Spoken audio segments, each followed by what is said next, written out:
Olá, tudo bem? Eu gostaria de aproveitar essa noite para falar de um assunto que tem muito tempo, coração queimando por dentro. Eu gostaria de falar sobre a Bíblia para vocês que estão em casa aí acompanhando nas minhas redes sociais. Eu gostaria de dizer para você que a gente fala muito de política, de negócios, e às vezes a coisa mais importante da nossa vida é saber que Deus, Ele está conduzindo a nossa vida e que Jesus, que morreu na cruz para nos salvar e nos ama, Ele vem nos buscar e já está à porta. Jesus, a qualquer momento, Ele vai arrebatar um povo dele, um povo que Ele morreu na cruz para salvar. Eu gostaria de aproveitar a oportunidade para tirar alguns mitos. Eu daria o título dessa conversa, seria Traduzindo Deus, fazendo com que você compreenda Deus. Deus sempre fez parte, desde a criação do mundo, das nossas vidas. Ele criou os céus, criou a terra e tudo que na terra existe foi criado através de Deus. Deus, juntamente com o Pai, o Filho e o Espírito Santo. A Bíblia diz que aqui era um maior caos. A terra era sem forma e vazia. E essa palavra no original é traduzida como caos.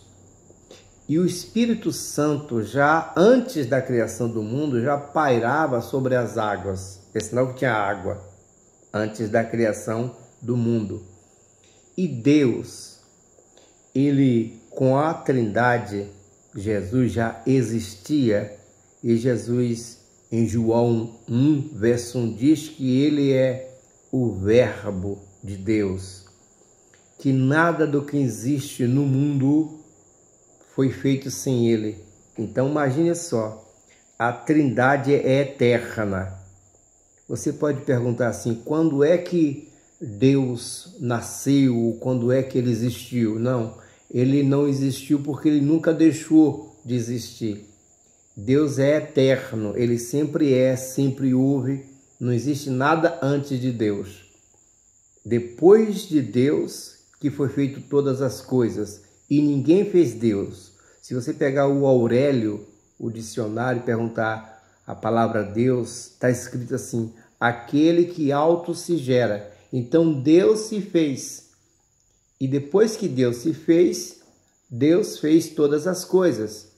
E como Deus não queria ninguém robô, Ele fez com que as pessoas tivessem domínio próprio e decisões próprias, gosto próprio. Ele colocou as habilidades sensoriais nos seres humanos, o que muitos chamam de sentido, que seria o olfato, o paladar, o tato, a visão, a audição.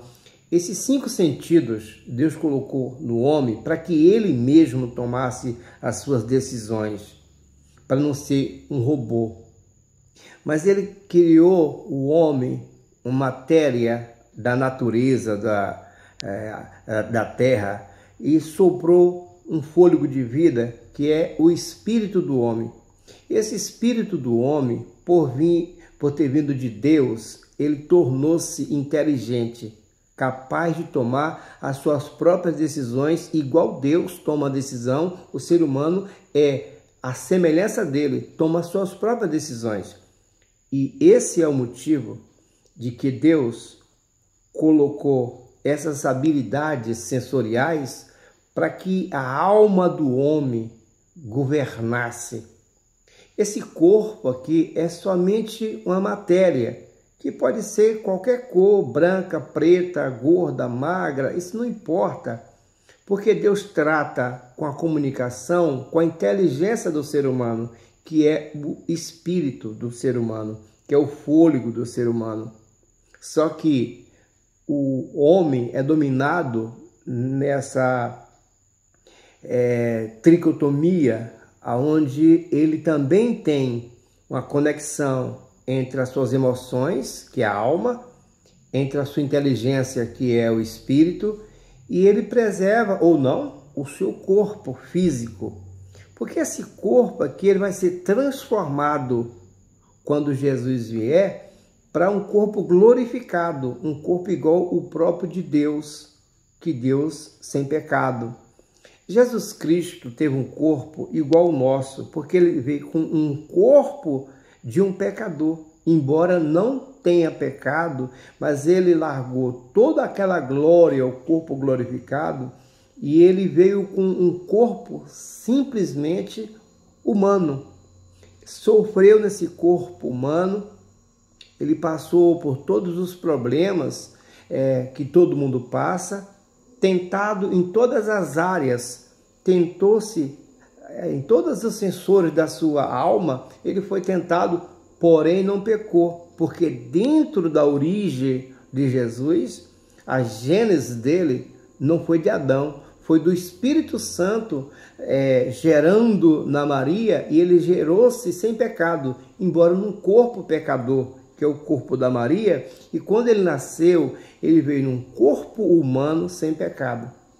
E ele pegou os meus e os seus pecados, levou-se na cruz, crucificou, morreu em meu e no seu lugar. Agora ele, depois que foi para junto de Deus, passou esse tempo todo, quase 2000 anos, ele vai voltar. E quando ele voltar, ele quer saber se você quer ir com ele ou não. Porque ele veio nos salvar e agora vem nos buscar. Isso é a maior prova de amor. E Deus, para não deixar você na dúvida, enviou o Espírito Santo para explicar sobre Jesus. Em resumo é isso, olha. Deus sempre esteve junto com você desde a criação do mundo. Deus é eterno. Ele foi ontem, é hoje e será amanhã o mesmo. Jesus Cristo teve um papel de grande importância na nossa salvação, porque morreu pelos nossos pecados. E o Espírito Santo que estava em Jesus está em nós para nos explicar sobre como a salvação pode nos chegar. Então ele deixou a Bíblia. Esse livro é a Bíblia. E a Bíblia é o documento do DNA de Jesus Cristo e de todos os filhos de Deus. Se você quer saber se você é filho de Deus, a Bíblia diz se você é ou se você não é. Porque todos aqueles que creem em Jesus Cristo serão salvos. E aqueles que aceitarem o Espírito Santo para habitar nele, se torna filho de Deus. E aí o DNA seu também está na Bíblia, para saber se você tem um DNA celestial ou não. Assim como o DNA de Deus está na Bíblia, o DNA de Jesus está na Bíblia e o DNA do Espírito Santo está na Bíblia. Gostaria que você entendesse isso, para que você pudesse hoje tomar uma decisão séria de aceitar Jesus como seu único e suficiente Salvador. Eu vou trazer vários vídeos curtos explicando sobre Jesus para que você, todo dia, você possa tomar uma decisão.